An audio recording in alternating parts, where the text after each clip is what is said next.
A very good afternoon, everyone. The topic of my journal discussion is based on blood donor adverse reaction, and it is titled Knowledge Assessment of a Donor Adverse Reaction Severity Grading Tool by the National Blood Donor Vigilance Program of India. So this is an original article published in Vox Synchronous, Volume 118, Number 9, September 2023, under the umbrella of International Society of Blood Transfusion. So the editor-in-chief for Vox Synchronous is Dr. Michael Lozano. The impact factor of the Vox Synchronous as of 2022 is 2.7. So this was a study conducted by the National Coordinating Center (NCC) of the National Blood Donor Vigilance Program of India, which is basically the National Institute of Biologicals, which is situated in Noida under the Hemovigilance Program of India. The main outline for today's discussion will include the introduction, what was the purpose of the study, why did the author conducted this study, why did he conduct this study, and what was the methods and the statistical analysis used, and what was the result and the conclusion, and we'll compare the results of our Indian results with the international result, that is AABB, and what were some of the drawbacks in this study, what was the limitation, and we will see what we can learn from this study, where we can improve ourselves in our department regarding the safety of the blood donors. So before we go to the main article, I just want to highlight another article. This was published by the same similar authors by the National Institute of Biologicals in the year 2021 in the Asian Journal of Transfusion Science.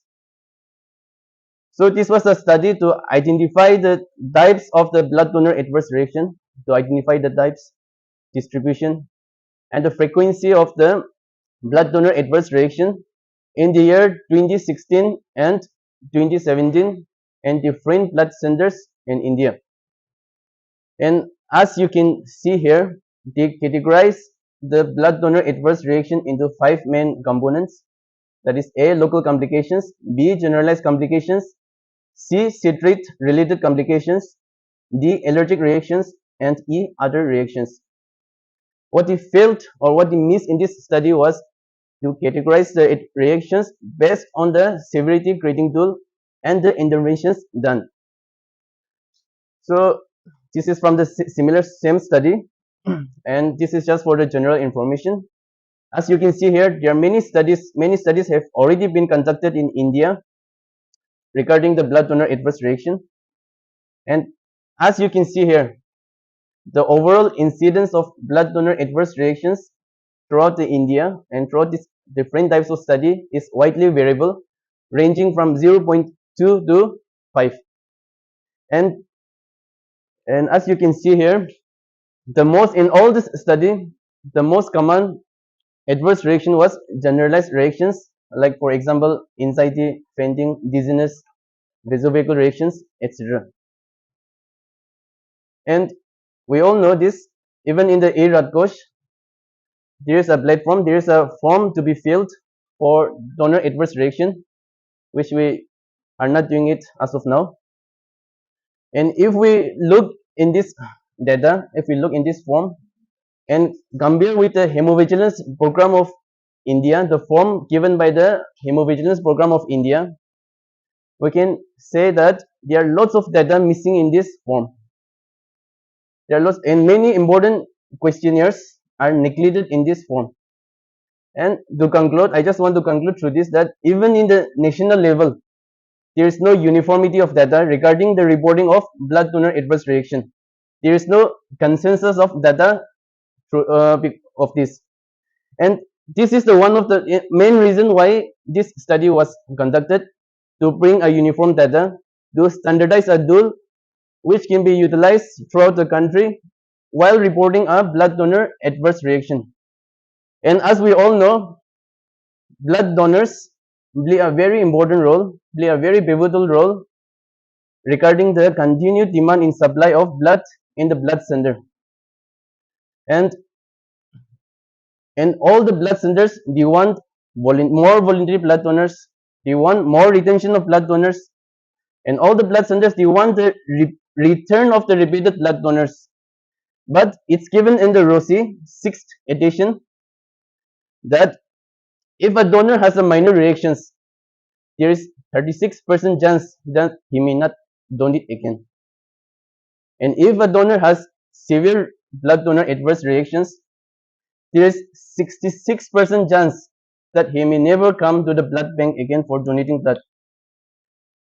So what is the importance of the blood donor? And we all know that.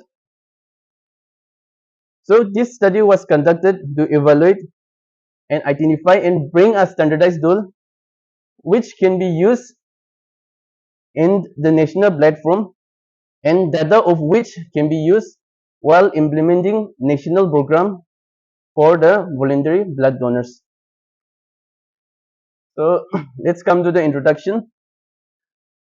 The National Blood Donor Vigilance Program of India, it is a division of the Hemovigilance Program of India and which is further a member of International Hemovigilance Network. IHN, International Hemovigilance Network, its headquarters is in Netherlands. So this program was introduced in India on 14th June 2015 and started in June 2016. And to report a donor adverse reaction to this program, it is voluntary. And as I have mentioned earlier, it is one of the first study conducted in India to assess the knowledge of the new severity grading tool before considering it for implementation in the national program. So this is a classification from the guidance document for reporting blood donor adverse reactions, which was published in 2022 by the National Institute of Biologicals (NIB) under the National Blood Donor Vigilance Program of India. Here they categorize the blood donor adverse reactions into 6 main components. The first, A, local symptoms, for example, hematoma, arterial puncture, cellulitis, etc. Number B, generalized reactions, and they further subcategorize it based on the loss of consciousness and injury. C, citric apheresis related complications. D, allergic reactions. E, serious complications which may or may not result in death. And F, other reactions. So this is a severity grading tool which was developed by the AABB, Association for the Advancement of Blood and Biotherapies, in the year 2014. And this tool is approved by the International Society of Blood Transfusion, International Hemovigilance Network, European Blood Alliance. Here they categorize into 5 main grades. Grade 1, no outside medical care is required and short duration is less than 2 weeks, and no limitation on activities of daily living, and which resolves with or minimal intervention. And they further classified as such into 5 main gradings. And to enact this tool, there are 5 main grades as I've mentioned earlier in this previous slide, but in the severity grading tool, grade 4 and grade 5 is not mentioned. Only grade 1, grade 2 and grade 3 is mentioned in the severity grading tool, and we will not discuss further on this. The rationale. So what was the rationale for this study? To implement the severity grading tool in the national program. Just for example, if a blood donor, he complains of burning sensation post donation, it can be because of hematoma or it can be because of the nerve injury. But how can we correctly diagnose it? And if we diagnose it incorrectly, how will it interfere with the national data? So this study was done so that we can implement a standardized tool so that it will remove subjectivity and interpersonal variations while reporting a blood donor adverse reaction, and to compare this data with the international data. So the main aim of this study was to validate the severity grading tool and to determine the degree of agreement between the participating centers, that is the centers which were enrolled in the study, and the subject expert group. There were 9 expert group which will be discussed later on, and to determine the degree of variations and what were the causes of disagreement. So this was the layout of the study. This was a prospective cross-sectional survey-based study conducted by the National Coordinating Center of National Blood Donor Vigilance Program of India. And who were enrolled in this study? Firstly, the blood center who were already enrolled in the National Blood Donor National Blood Donor Program. They were enrolled in the study, and that those centers who were reporting the adverse reactions regularly for the last 2 years, and those centers which collect blood both in the house, that is in the department, and as well as in the outer games. So these were the 3 main criteria who were enrolled in the study. So in using the stratified sampling analysis tool, 25 centers were required to conduct this study, and they divided this study into 3 stages. The first stage, 35 real world cases. That means 35 cases they were discussed by the subject experts, and then after that, after the subject experts they were sensitized with the topic, they held a online webinar for those centers who were eligible for this study. The online webinar was conducted for 2 hours, and after that webinar they distributed the cases to the different blood centers who were enrolled in this study. And this study was launched on 9th August 2021 till 6th September 2021 for a period of 28 days. So who were the subject experts? There were 2 international speakers, experts, and 7 national experts. And out of the 4 others who did this study, out of the 4, 3 were among the 7 national experts.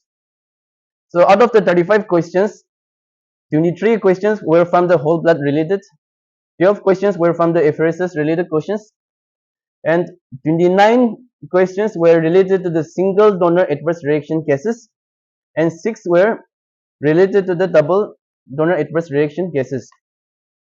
So the study centers who were enrolled in the study, they have to diagnose it correctly, and also they have, after they correctly diagnose, they have to grade the diagnosis based on the severity grading tool. And if they answered it correctly, they will get 1 point. And if they give incorrect diagnosis or incorrect severity grading, then your score will be 0. So maximum score which a center can achieve was 35. That means 35 out of 35. And total score was 35 into 50. That means 50 blood centers were enrolled in this study. Actually, only 35 were, only 25 were needed, but 50 were enrolled in this study. So what if, so for the incorrect diagnosis and the incorrect severity grading, what can be the possible reasons? What are the areas of disagreement? The incorrect diagnosis and incorrect severity grading can be because of they labeled the single donor adverse reaction as double donor adverse reaction. Their signs and symptoms did not match with the diagnosis, or donor adverse reaction category is correct, but the diagnosis is incorrect, or absolutely the diagnosis itself is incorrect. So these can be the reasons where the answers can be probably wrong. So they use the Kendall's coefficient of concordance for this study, and this was the formula. And based on the score, the results were interpreted. 0 bore agreement, 0 to 0.2 slight agreement, 0.2 to 0.4 fair agreement, 0.4 to 0.6 moderate agreement, 0.6 to 0.8 substantial agreement, 0.8 to 1 perfect agreement.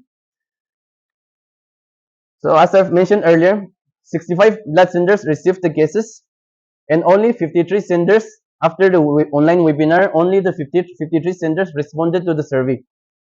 And out of 53 senders, 3 had incomplete responses, so they were rejected. Only 50 senders were included in the study.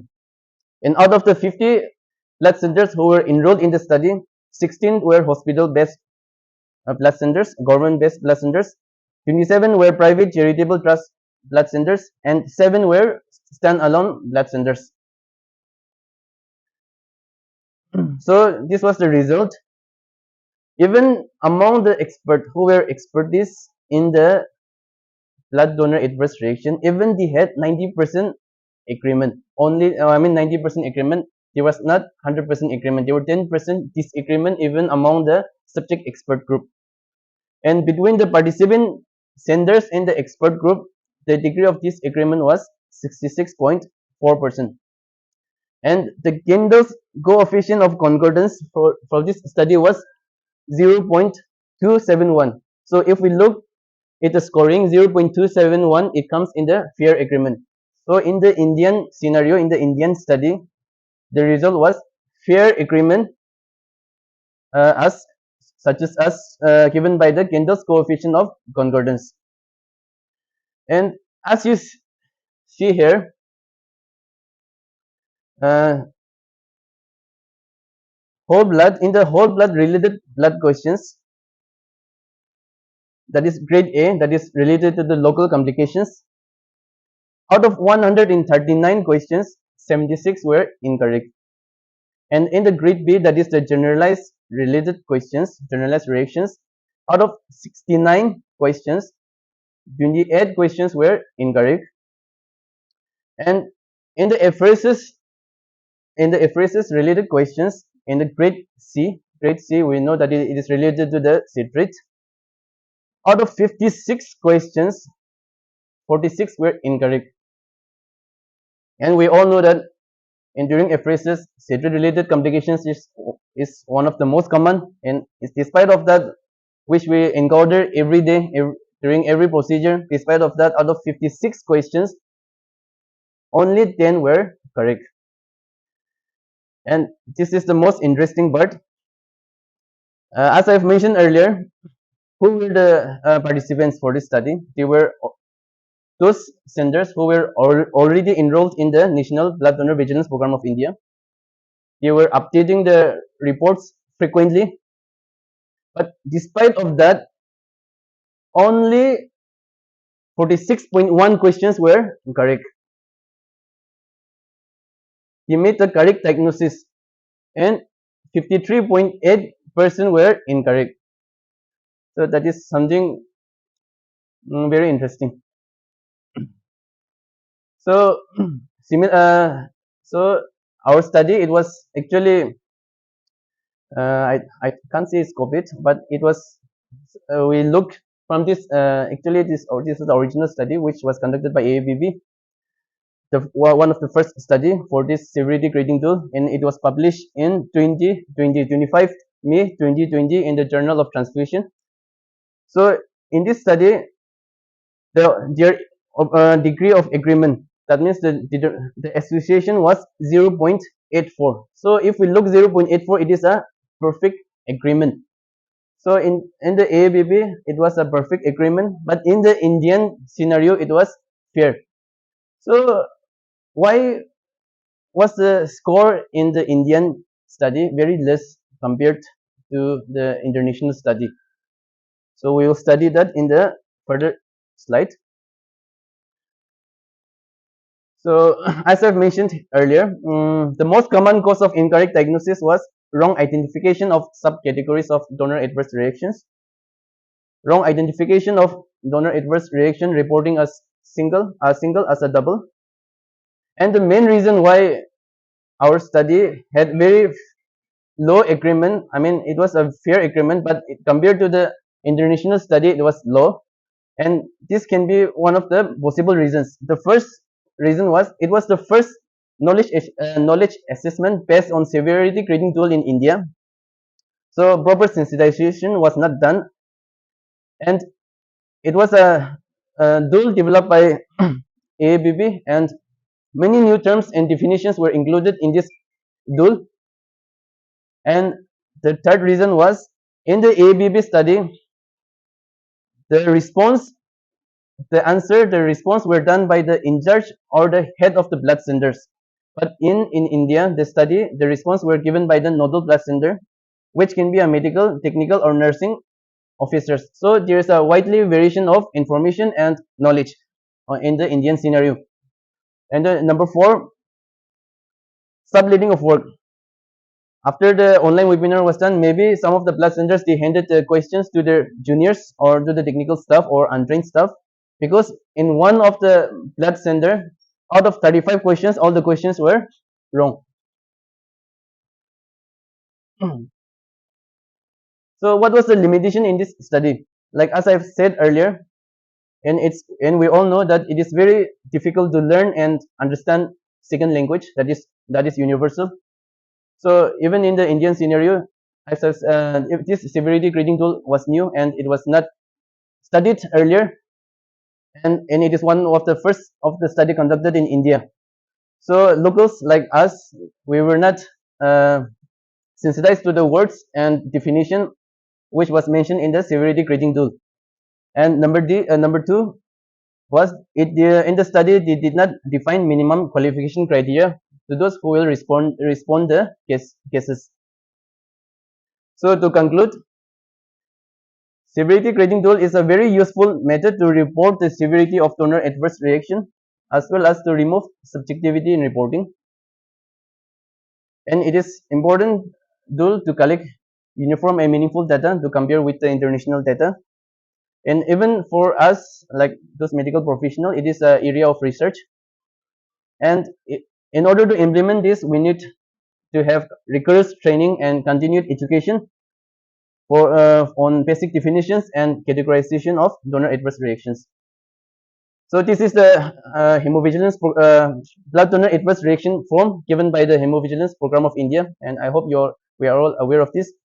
And it's very good that we are also following this form and filling up wherever necessary in the new register for the blood donor adverse reaction form.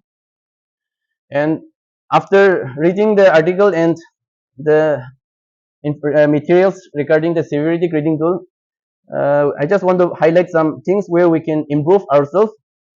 Like for example, we are reporting the blood donor reaction only in the department. But what about for those blood donor adverse reaction which occur in the blood camp and during apheresis, which we are not reporting? So I think it will be very important to include this also, because this will add more additional information data which can be utilized in the national program. And next is while we are filling up the form, I think we should start defining and categorizing the donor adverse reaction, because it will be useful only for us, even in the intellectually also, and it will help us in the more areas of research. And number three, online counseling and motivation. As of now, we don't have a system to motivate the blood donor, those donors who have blood donor adverse reaction. And I've mentioned in the first one of the first slide that it's mentioned in the ROSI clearly that if a donor has minor reaction, there's a 36% chance that he may not donate again. And if the donor has severe reaction, there is 66% chance that he may not visit the blood bank again. So what should we do for those blood donors who develop adverse reaction? I think we should develop a system like to call them the next day or after a few days, to motivate them, to ask them, or ask them, is there any new symptom developed? I think we should have a system for that, because if we show our empathy, if we show our care, it will motivate them to donate again in the future. And the next is the post-donation reaction vigilance. So this is similar regarding the post-donation reaction vigilance. Similar study was conducted by Dr. Mino Bajpai, ILBS. It was already conducted. I think the article will be available in the Asian Journal of Transfusion Science. You can look it up after the session. And even in our institute, I think we should have something as something SOP or a regulation to monitor the post-donation reaction vigilance. Like even a donor might develop post donation reaction vigilance, like for example cellulitis after donating. Like at least we have to inform them. Okay, whatever you do, wherever you go, at least to report us, because it will be that information will be very useful for us. Reporting that information will be very useful for us so that we can utilize that information and prevent further more complications, and also utilize that data and information in the national program. I think we should also start developing that system. So what are the takeaways? As I've mentioned earlier, to participate in the voluntary program, donor vigilance program, it is voluntary. But if we participate, I think it will help us more, and also it will, provide more information regarding the blood donor adverse reaction. And to implement this, I think we should train all the staff, not only the medical professionals, but also the nursing and the technical staff who are actively doing voluntary blood donation camps, and also the students like DMLD students. And next is to instruct the donors to inform immediate and delete donor adverse reaction, which we are not doing as of now, but we should have a proper guideline and inform them, and also provide them a emergency mobile number so that they can inform us if they are from a distant village or from a distant district. Next is the follow-up of donors to ensure his or her wellness. So these are the references for the article, and thank you.